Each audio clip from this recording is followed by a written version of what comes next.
वंदे श्री गुरुतारणम। श्री आदिनाथ भगवान की जय। आचार्य मानतुंग स्वामी की जय। आचार्य मानतुंग स्वामी विरचित प्रथम तीर्थंकर परमात्मा श्री आदिनाथ स्वामी जी का स्तवन श्री भक्तामर स्तोत्र काव्य नंबर 46।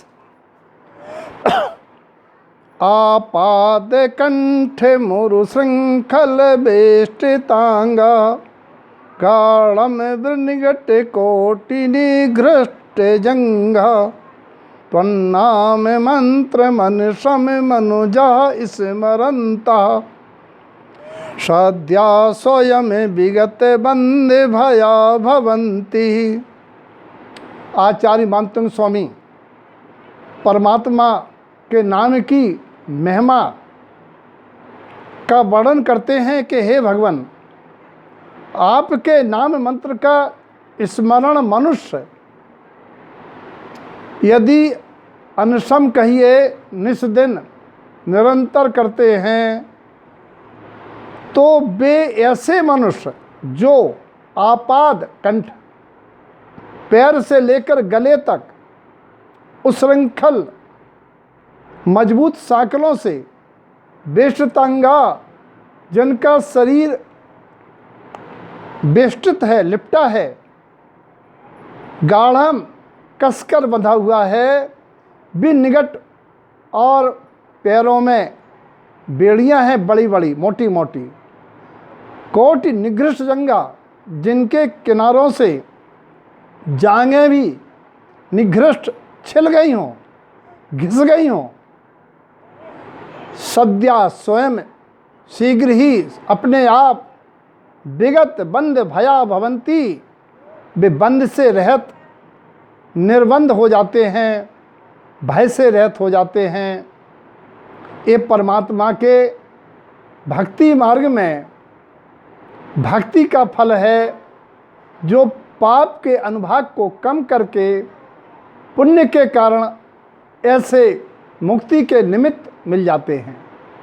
वहीं निश्चय स्वरूप आचार्य ये कहना चाहते हैं कि आत्मा इस कारागार रूपी शरीर में कैदी बन के है, जहाँ नाना प्रकार के प्रतिकूल संयोगों की बेड़ियाँ, ये आशा शक स्नेह की बेड़ियाँ, ये कर्मों की बेड़ियाँ पड़ी हुई हैं। ये जेल किस कर्म के उदय से मिली है? आयु कर्म के। आयु कर्म के कारण आत्मा को उस एक भाव में रहना पड़ता है और ये परिणामों के अनुसार मिलने वाला आयु कर्म अनुकूल प्रतिकूल कही जाने वाली पुरुषार्थहीन शरीरों की उत्पत्ति गति की कारण बनती है। और यदि आत्मा अपने आत्म राम का निरंतर स्मरण कहें, भेद विज्ञान कहें, अपने रतंत्र स्वभाव को अनुभव कर ले, स्वभाव में आ जाए, आगामी वर्धमान आयु का बंधन न करे, तो वह अव्यग्रह गति से एक समय में निर्वाण को प्राप्त अर्थात कारागार देह रूपी कारागार की बेड़ियों से मुक्त हो जाता है। इतना कहने मत से काम नहीं चलेगा, मुझे इन कर्मों ने घेरा। अरे कौन निवारेगा इन कर्मों से? ये जंजीर कैसे टूटेगी?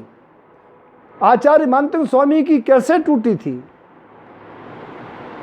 चंदनवाला की सती चंदनवाला की कैसे टूटी थी? नारायण कृष्ण के ताले कैसे टूटे थे कारागार के? इन सारे प्रश्नों का उत्तर है कि जब जीव अपने स्वभाव में आ जाता है। बदी बेड़ी धर्म बेहबल बदी बेड़ी कह रही थी चंदना, क्या कह रही थी? इस सेठानी की कोई गलती नहीं है, ये मुझे कैसे बांध सकती है? पूर्व भाव में मैंने निश्चित ही इसके साथ ऐसा कृत किया होगा। आपको स्मरण है सोमला भावी की पर्याय में अपनी ननद चित्रसेना के साथ एक कृत किया है आज उसे पर्याय का याद तो नहीं, सिद्धांतों का याद रहा, और वह निमित्तों को दोष नहीं लगा रही थी। प्रतिकूलता में भी धर्म आराधन भक्ति भाव था, और उस विशुद्ध भाव का महिमा है। मुनि महावीर ने वैसी विधि ली और बेड़ियां टूट पड़ी। आचार्य मानसिंह स्वामी ने उन विपक्षियों को आरोप नहीं लगाया, मध्यस्थ भाव रखा, शांत भाव अपनाया, अपने ही कर्म को उदय जाना, व्यवहार में श्री आदिनाथ को ध्याया, निश्चय से शांत भाव अपनाया, अपने कर्म का उदय जाना, और ये घटना घट गई, ताले टूट गए। कहने का तात्पर्य यह है कि व्यवहार में परमात्मा के नाम का स्मरण, भक्ति योग दैवी आपदाओं संकटों को टालने का निमित्त बनता है, पाप के अनुभाग के कम होने से। वहीं स्वभाव के आश्रय से, धर्म के आश्रय से ये बेड़ियां टूट जाती हैं।